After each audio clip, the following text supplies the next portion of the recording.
I speak for Union movement. We stand for a change in this country.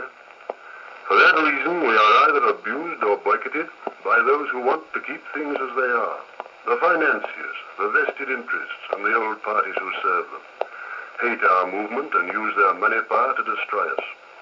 They control, directly or indirectly, the press, the cinema, and the radio.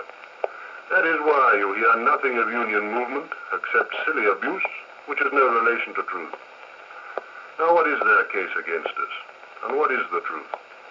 They attack us for our policy in the last war, when they imprisoned us without trial in order to stop our mouths.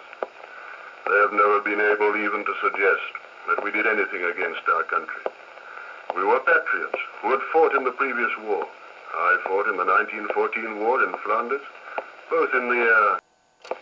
But we were determined to save the new generation from another unnecessary war, which would bring even greater disaster to mankind. They imprisoned us because they feared we would persuade the people to make peace. But were we not right? Are we not now proved to have been right? What good has that war done to anyone? Is anyone better off in the long run? If anyone thinks so, let him look at the present state of Britain. As a result of that war, we have lost the empire. India gone, Burma gone, Ceylon gone, Ireland and South Africa on their way out, Canada drawn under the power of the almighty dollar, and Australia and New Zealand threatened by the same influence, while communist bands are organized from Moscow to attack us throughout the East. The Labour Party used to say we would be better off without the empire, and they would liquidate it. Well, they and the Tories have done it now. Their war did it. Are we better off? Now, what of our trade and financial position? In old days, we not only paid our way, but the whole world owed us money. Now we have a trade deficit because we lost our old markets and ruined our industrial position during an unnecessary war. So we live on the American dole. Proud Britain has to go cap in hand to America to beg her livelihood and ask for protection from the new communist menace in Europe, because the war against Germany has left us too weak to defend ourselves. That comes of fighting our brothers in order to help our enemies. And what of this new Bolshevik menace from communist Russia? That danger too was created by the last war. The Soviets could never have been a threat to Europe until we combined with the Russians and Americans to get Germany down. Most of you will now agree with me when I say that it would have been better to face the Russians with the Germans in front of you than with the Americans behind you.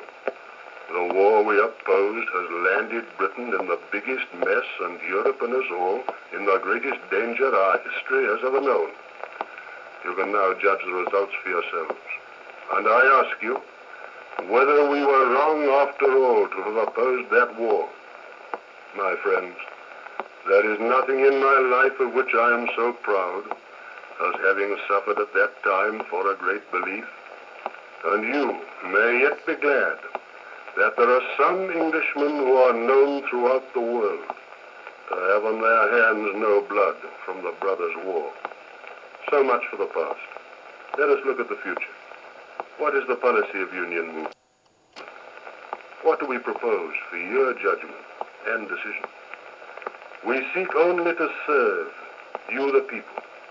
We can do nothing without your support and enthusiasm, nor would we if we could. All the talk about dictatorship is sheer nonsense. No one can rule a great and highly educated people against their will. No one can do anything worth doing without the love of the people, which is only given to those who serve them with high ideals, wisdom, and courage. Let me tell you what we want to do. Then you can decide if it is right. Okay.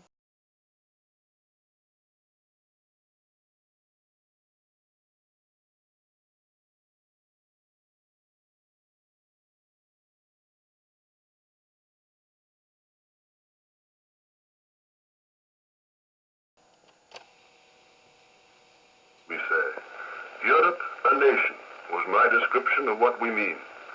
The union of the European peoples as a united nation, just as much a united nation as the union of England, Scotland, and Wales to form the United Nation of Great Britain. If we do not have true union, we shall still have national intrigues and divisions.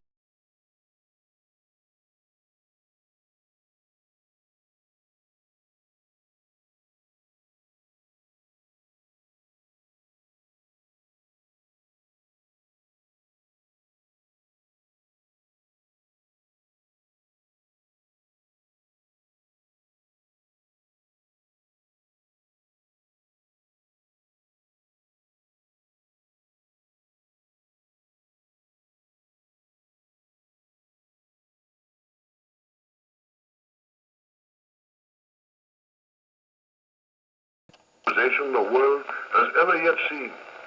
It can be done, too, without war or oppression of other peoples. If 270 million Europeans unite, they will be the greatest power on earth. Who can resist us when we ask for right and justice, and who will? If we then demand the return of the eastern lands of Europe, which have been stolen by Russia against the will of these oppressed peoples, the Soviets will give them back all right, without any question of a war. Why, the Germans alone were too much for Soviet Russia, until Britain, France, America, and the rest of the world united to save the Russians, and the Soviets will never forget it.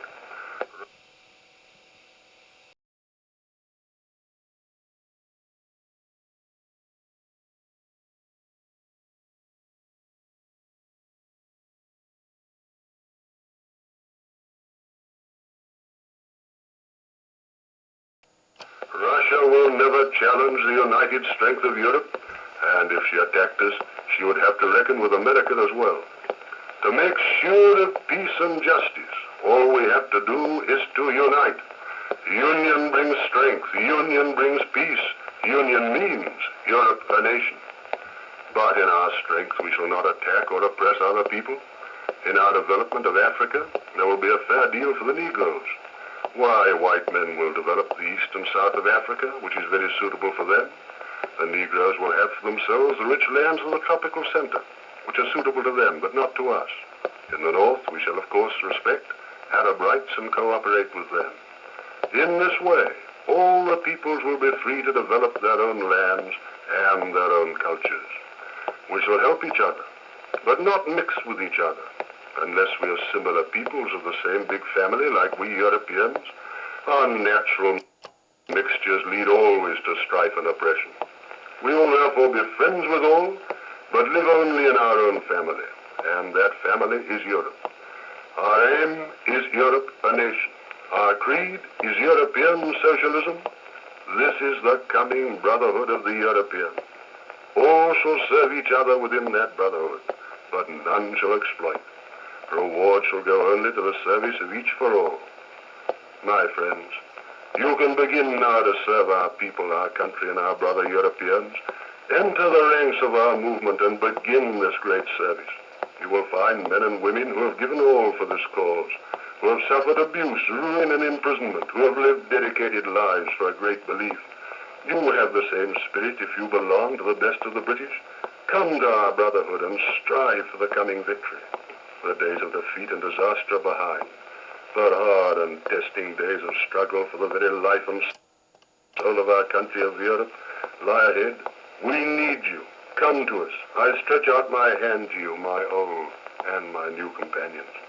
Together we will yet save the lands we love.